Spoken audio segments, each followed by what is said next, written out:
Sobat Ganjar, Sobatnya rakyat Indonesia, Sobat Ganjar, sobatnya rakyat Papua Tengah. Menang, menang, menang.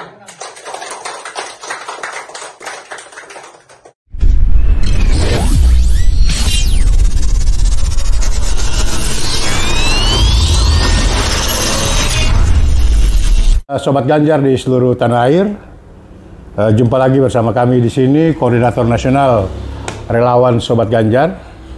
Saya Baharudin Farawan, Ketua Umum. Kebetulan hari ini tadi baru dari Jakarta, terbang semalam dan ini baru tiba di Nabire. Nabire adalah daerah baru dalam pemerintahan karena dia menjadi Provinsi Papua Tengah dan ini ibu kotanya. Menjelang pemilu 2024, begitu banyak hiruk-pikuk demokrasi dan juga pergerakan dari sentrum-sentrum politik. Salah satunya yang mewarnai proses demokrasi Indonesia adalah relawan. Saat ini kami di Sekretariat Relawan Sobat Ganjar Provinsi Papua Tengah. Kalau dilihat ini cukup wah juga sebagai sebuah daerah otonom baru. Bahkan mungkin sekretariat partai juga yang baru di provinsi ini juga tidak terlihat seperti ini. Bagaimana kiat-kiatnya sehingga sekretariat ataupun relawan Sobat Ganjar Provinsi Papua Tengah dapat mengembangkan konsolidasinya. Saat ini sudah bersama saya Ketua Sobat Ganjar Provinsi Papua Tengah. Selamat malam, Bung. Selamat malam, Pak Ketua. Ya, bagaimana kabar hari ini? Luar biasa, baik. Baik. Semangat. Bung, nama lengkapnya siapa? Nama lengkap Suryedi Butar-Butar. Kerja di sini? Kerja dalam satu misi. Oke. Satu misi untuk melayani suku-suku terasing. Oh, berarti dulu di LSM? Seperti itu? Yayasan. Oh, yayasan ya? Oh, kalau orang yayasan, orang LSM pasti tahu lah gerakan-gerakan aktivis seperti relawan ini. Bung, menurut Bung, dengan komposisi kepengurusan Sobat Ganjar ini, apa saja di dalamnya? Siapa-siapa sih orang-orang di dalam sini? Ya, untuk komposisi kepengurusan di Sobat Ganjar Papua Tengah ini sengaja kita satukan dari berbagai semangat orang-orang dari latar belakang yang berbeda yang punya kemampuan di penggalangan massa di masyarakat akar rumput. Iya. Ada dari tenaga guru, ada wira swasta, Iya.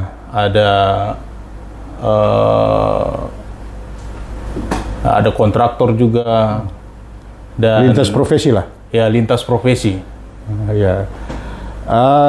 Kalau boleh tahu, kan seingat saya mungkin belum 1-2 bulan ya Siap. kepengurusannya. Apa saja yang sudah dilakukan?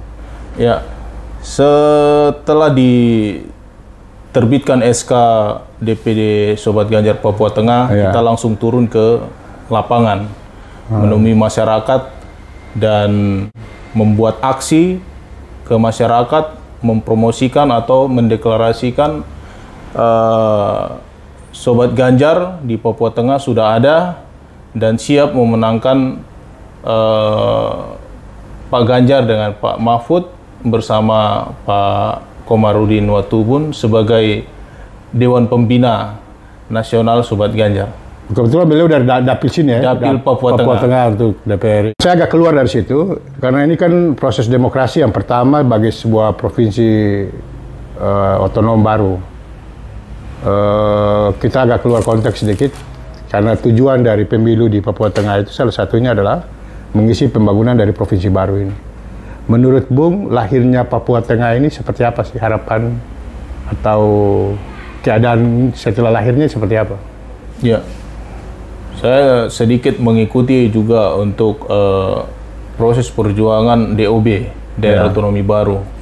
Ya, beberapa para pejuang-pejuang yang memperjuangkan itu, khususnya di daerah Papua Tengah, di Nabire ini, yaitu yang melatar belakangnya adalah kurang merata, yaitu pembangunan.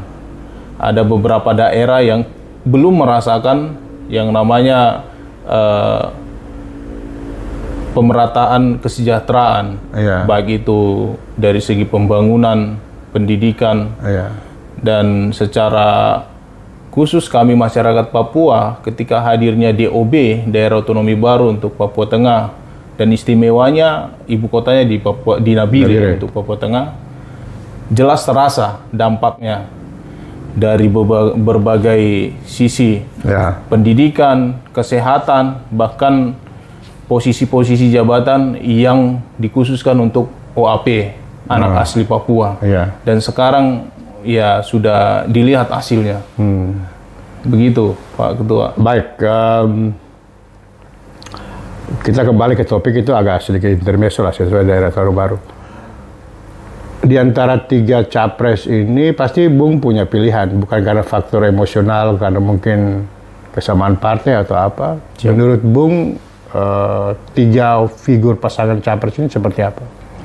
Nah, dari ketiga capres, calon capres dengan cawapres yang sudah ditetapkan oleh KPU, satu-satunya yang layak untuk memimpin Indonesia selanjutnya hanya Ganjar dan Mahfud. Bukan karena Sobat Ganjar mendukung Ganjar dan Mahfud, tetapi kalau melihat dia punya track record, dia punya latar belakang, Ganjar sendiri sangat-sangat mampu untuk memimpin Indonesia. Kepemimpinan sebagai dia pernah di DPR RI, pernah gubernur, dan sangat matang. Ditambah lagi wakilnya Pak Mahfud yang adalah pendekar hukum. Ya kita tahu track recordnya sangat luar biasa, dan dia berani jujur untuk menegakkan keadilan dan tidak takut dengan apapun. Kalau kita mau melihat calon-calon yang lain, saya pikir saya tidak perlu banyak komentar, karena sudah jelas kita tahu mereka ya tidak bisa lah diandalkan kalau kami dari Papua, begitu. Baik, menarik ini. Pertanyaan terakhir, apa harapan Bung, harapan pengurus Sobat Ganjar Papua Tengah, dan apa harapan rakyat Papua Tengah yang Bung tangkap selama jalan, andaikan Mas Ganjar dan Pak Prof Mahfud ini terpilih menjadi Presiden dan Wakil Presiden 2024. Apa harapan Papua Tengah? Apa harapan Sobat Ganjar dan apa harapan Bung sebagai ketua? Ya, terima kasih. Itu merupakan hal yang penting bagi kami rakyat Papua Tengah. Kalau Pak Ganjar dan Pak Mahfud nantinya memimpin bangsa Indonesia ini di tahun 2024, berharap untuk melihat Papua ini sebagai satu harapan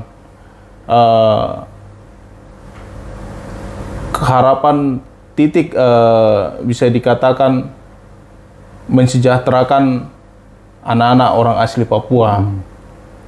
Berharap Pak Ganjar dengan Pak Mahfud tidak melepas tanah Papua ini, memprioritaskan anak-anak asli Papua, mengangkat dari keterpurukan khususnya pendidikan, kesehatan, karena kesehatan dan pendidikan itu hak semua rakyat Indonesia.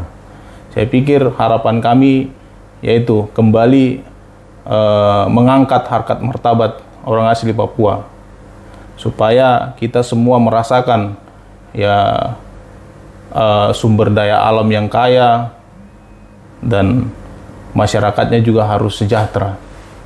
Begitu, terutama ya pendidikan dan kesehatan. Dan yang berikut saya tambahkan Pak Ketua, bahwa Papua Tengah ini ada sesuatu hal yang unik, yaitu hiu paus.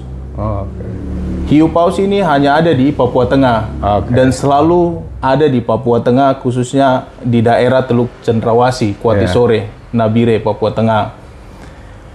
Berharap bahwa Pak Ganjar dan Pak Mahfud bisa mengembangkan potensi wisata di daerah ini.